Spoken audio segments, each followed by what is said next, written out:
ಪದಕುಸಿಯೇ ಶೇಷಾದ್ರಿ ಕಿನ್ನರಿ ತನ್ನ ಪತ್ನಿ ಅಮೃತ ರಂಗಪ್ಪ ಎನ್ನುವ ವ್ಯಕ್ತಿಯ ಮನೆಯಲ್ಲಿ ಬಾಡಿಗೆಗೆ ಇರುತ್ತಾರೆ.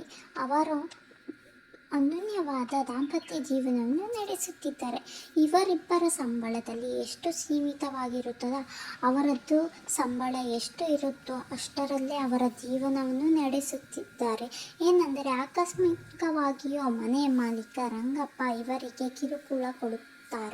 ಮತ್ತು ಮನೆ ತುಂಬ ಚಿಕ್ಕದಾಗಿರುತ್ತೆ, ಸ್ವಚ್ಛವಾಗಿರುವುದಿಲ್ಲ, ನೀರಿನ ವ್ಯವಸ್ಥೆ ಸರಿಯಾಗಿಲ್ಲ, ಮುಂತಾದ ಕಾರಣಗಳು ಇವೆ.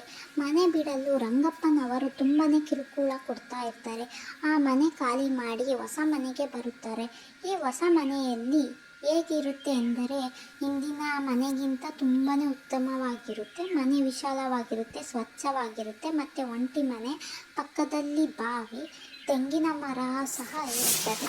ಆಮೇಲೆ ಈ ಮನೆಯ ಹತ್ರ ಬೇಕಾದ ಜೀವನಕ್ಕೆ ಅಗತ್ಯವಿರುವ ಎಲ್ಲ ಅಂಗಡಿಗಳು, ಹೋಟೆಲ್, ಬಸ್ ಸ್ಟ್ಯಾಂಡ್ ಇರುತ್ತೆ. ಅವರ ಬದುಕು ಇನ್ನಷ್ಟು ಆನಂದವಾಗಿರುತ್ತದೆ. ಹೊಸ ಮನೆಗೆ ಬಂದ ಮೇಲೆ ಅವರ ಕನಸಿನಂತೆ ಬದುಕುತ್ತಿದ್ದರೆ ಆ ಮನೆಯಲ್ಲಿ ಎಷ್ಟು ಸಾಮಾನು ಬೇಕೋ ಅಷ್ಟು ಇಟ್ಕೊಂಡಿದ್ರು. ಈ ಹೊಸ ಮನೆಗೆ ಬಂದ ಮೇಲೆ ಸ್ವಲ್ಪ ದೊಡ್ಡದಾಗಿದೆ.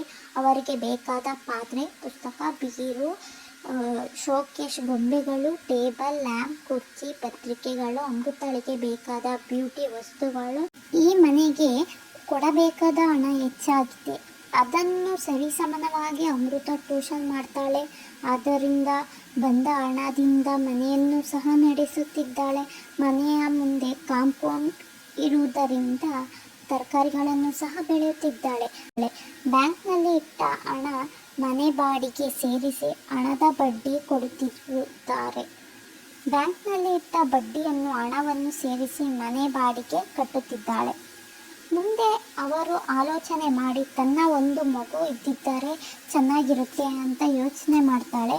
ಆ ಮಗುಗೆ ಬೇಕಾದ ಸ್ವೆಟರ್, ಕಾಲುಚೀಲ, ಟೋಪಿ, ಸಣ್ಣ ಮಕ್ಕಳ ಅಂಗಿ, ಬಣ್ಣದ ತೊಟ್ಟಿಲು, ಆನೆ, ಕುದುರೆ, ಒಂಟೆ, ಜಿರಾಫೆ, ಕಾರು, ರೈಲು, ಸ್ಕೂಟರ್ ಮುಂತಾದವುಗಳು ತಗೊಂಡು ಬರ್ತಾರೆ.